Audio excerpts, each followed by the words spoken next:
My goodness, it was crazy. Hi everyone, I hope you are all doing well. This is Rebecca K. Welcome to my channel. Thank you for liking and subscribing and tuning in. Today I will be sharing an update about my labor and delivery story. So stay tuned.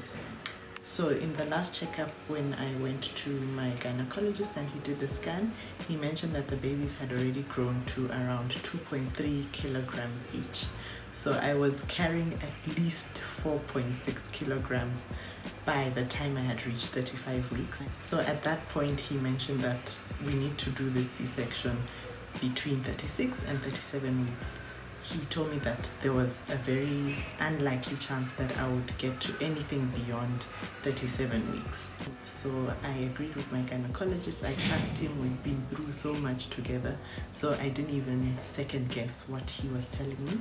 So we booked for a date between 36 and 37 weeks. I think it was 36 plus 4 days, something like that. So everything had been going on well. Everything had gone on as planned in my third trimester.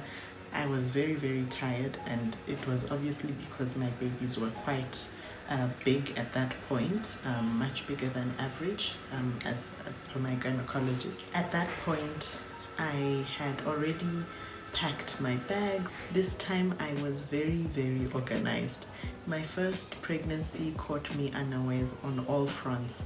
So with my first pregnancy, I went for a usual doctor's checkup at 37 weeks, and the gynecologist was like, we have to get this baby out now because he had an irregular heartbeat. So I did not have a hospital bag. In fact, I had come from work straight to the gynecologist with groceries in my boot, in my car. So everything just went on so quickly and everything was so rushed. The baby room was not ready. We didn't even have a cot at that point. It was just a mess, I would say. So this pregnancy, I made sure that I planned and organized everything way ahead of time. The weekend before we were scheduled to go to hospital for the cesarean section, on the Saturday night, everything had been okay. I had, started preparing mentally for the fact that that was my last weekend as a mother of one and that the sleepless nights were about to begin. So I was just going to do my usual thing at around 1 a.m. I woke up, went to the bathroom, and just before I got to the toilet seat, I just heard a splat. And when I looked down, I saw some water, but I noticed that the water was colored. So I knew that something had gone wrong at that point because I still needed to pee. So I peed, and as I was peeing, I called my husband. He's a light sleeper, so he woke up almost immediately, and I was like, babe, I think my water has broke. Obviously, I did not know. I wasn't too sure whether it was water that broke or what this was because the water was colored. So I was not 100% sure whether the water actually broke. So he came and he looked at it, and at that point is when we started referring to Dr. Google for answers.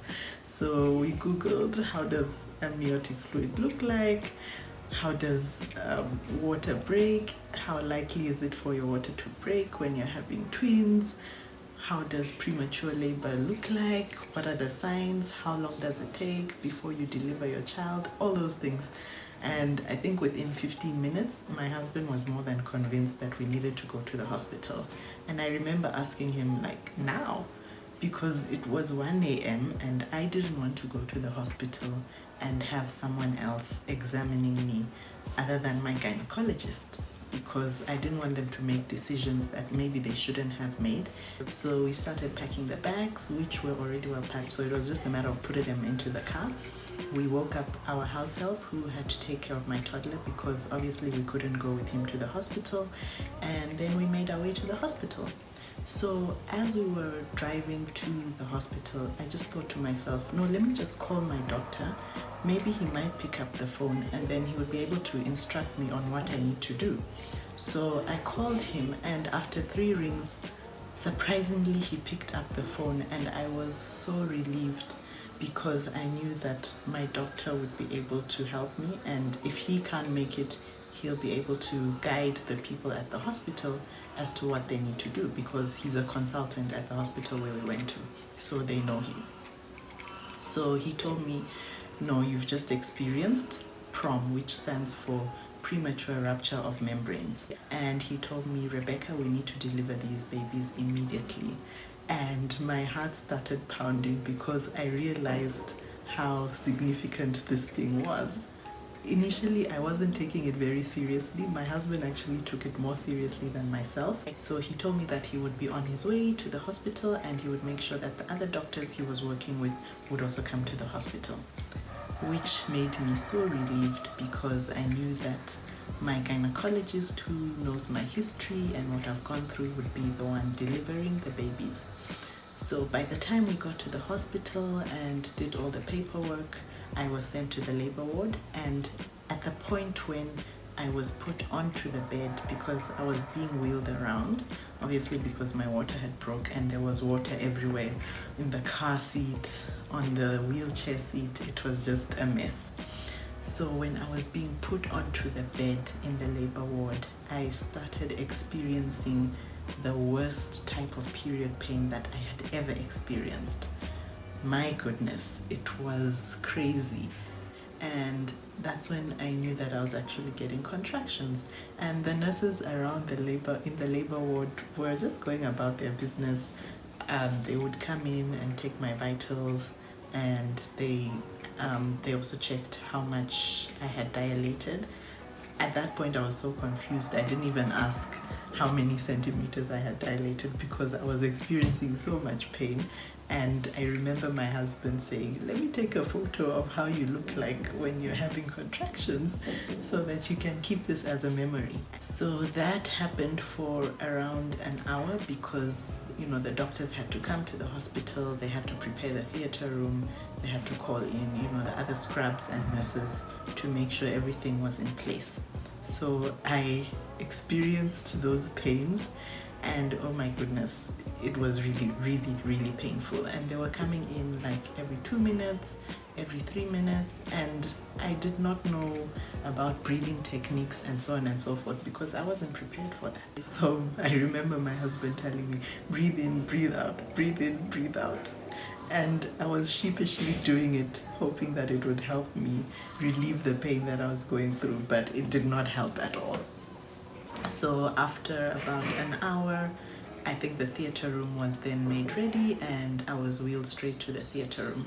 And at the point when the anesthetist injected me with the local anesthetic is when I stopped feeling the contractions, and it was such a relief. It was such a big relief. So at around 3:20 is when our first angel came out, and 3 minutes later our second twin was removed from my tummy, and it was just a beautiful experience. I remember just hearing their cry, and I remember seeing the gynecologist telling me that we've made it and your miracle twins are here. So overall, everything just happened well, and that week was when things started to turn up in terms of, you know, the stay at home and the quarantine orders. So people weren't able to visit me at hospital except for my husband, and on the last day he could only come during visiting hours. So things were a bit hectic, but I was so glad that my babies came through and things happened as planned, and all the doctors that we had planned to work with were there.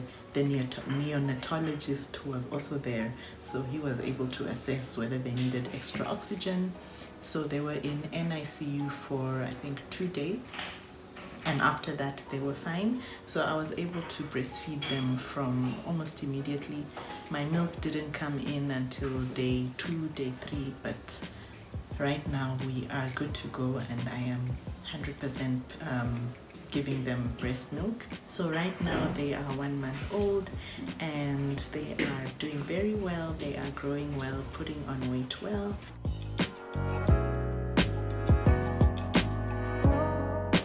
We'll be back with another update on how we are doing with sleep training and exclusively pumping and breastfeeding for our twins. So stay tuned and I will see you soon. Ciao.